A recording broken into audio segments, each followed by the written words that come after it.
नमस्कार साथियों, मैं उर्वशी कश्यप आपके समक्ष मातृभूमि सेवा संस्था की ओर से आज एक ऐसे वीर की गाथा लेकर उपस्थित हुई हूँ जिनको हम विपिन चंद्र पाल जी के नाम से जानते हैं।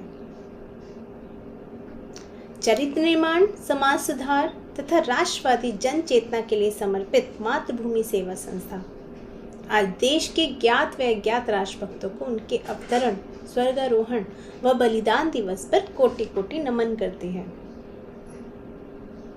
तो हम बात कर रहे थे एक ऐसे वीर योद्धा की जिन्होंने क्रांतिकारी युग की दिशा ही बदल दी। जी हाँ, विपिन चंद्र पाल जी, जिनका जन्म आज ही के दिन 7 नवंबर 1858 में हुआ। वे एक ऐसे भारतीय क्रांतिकारी थे जिन्होंने भारतीय स्वाधीनता आंदोलन की रूपरेखा तैयार करने में प्रमुख भूमिका की। विपिन चंद्र पाल जी राष्ट्रवादी नेता होने के साथ साथ शिक्षक, पत्रकार, लेखक व वक्ता भी थे और उन्हें भारत में क्रांतिकारी विचारों का जनक भी माना जाता है। लाला लाजपत राय, बाल गंगाधर तिलक एवं विपिन चंद्र पाल, जिनको हम लाल बाल पाल की तिकड़ी के नाम से भी जानते हैं, उन्होंने 1905 के बंगाल विभाजन के विरोध में अंग्रेजी शासन के विरुद्ध आंदोलन किया, जिसे बड़े स्तर पर जनता का समर्थन मिला।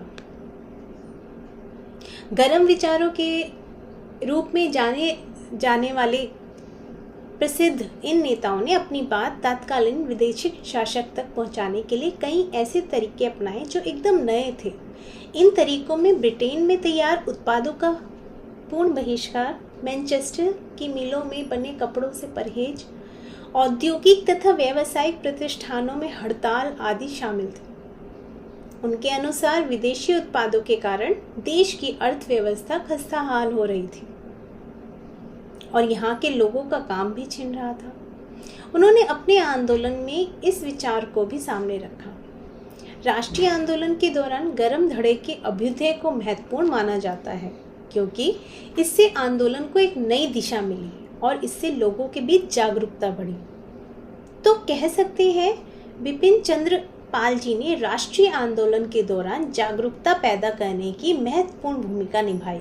उनका विश्वास था कि केवल प्रेयर पिटीशन से स्वराज नहीं मिलने वाला, कि हम उनकी जी हुजूरी करते हैं अंग्रेजों की और वो हमें आज़ादी देंगे। 7 नवंबर 1958 को अविभाजित भारत के हबीबगंज जिले में, जो कि अब बांग्लादेश में है, एक संपन्न कायस्थ जाति घर में पैदा विपिन चंद्र पाल जी सार्वजनिक जीवन के अलावा अपने निजी जीवन में भी अपने विचारों पर अमल करने वाले और स्थापित दकियानूसी मान्यताओं के खिलाफ थे। उन्होंने एक विधवा से विवाह किया था, जो उस समय दुर्लभ बात थी, जैसी ये आज भी दुर्लभ बात ही है। इसके लिए उन्हें अपने परिवार से नाता तोड़ना पड़ा, लेकिन धुन के पक्के पाल ने दबाव के कारण कोई समझौता नहीं किया। किसी के विचारों से असहमत होने पर वे उसे व्यक्त करने में भी पीछे नहीं रहते थे। यहाँ तक कि सहमत नहीं होने पर भी उन्होंने महात्मा गांधी जैसे महान नेता उस समय के, उनके विचारों का भी पुरजोर विरोध किया। कुछ विचारों का, संपूर्ण नहीं। केशव चंद्र सेन, शिवनाथ शास्त्री जैसे नेताओं से प्रभावित पाल को अरबिंदो घोष के खिलाफ गवाही देने से इनकार करने पर 6 महीने की सजा हुई थी।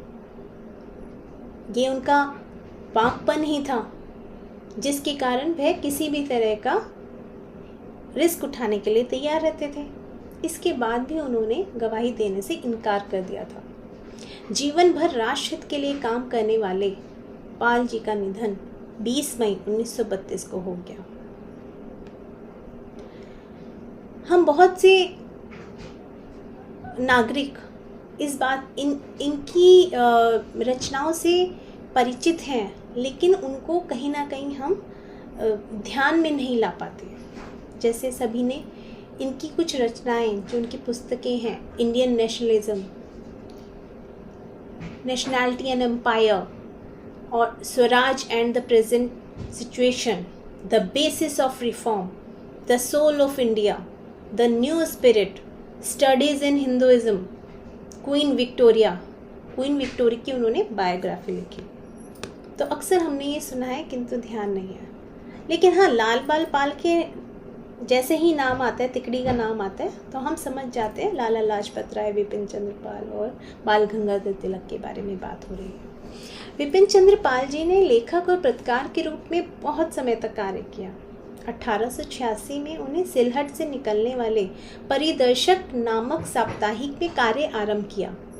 उनकी कुछ प्रमुख पत्रिकाएं इस प्रकार हैं, जैसे परिदर्शक 1880 में आई, बंगाल पब्लिकन ओपिनियन 1882 में, लाहौर ट्रिब्यून 1887 में, the new India 1892, the independent India 1901, Vande Mataram 1906 और 1907 में लगातार छपी, स्वराज 1908 से 1911 तक, the Hindu review 1913, the Democrat 1919 से 1920, बंगाली 1924-1925।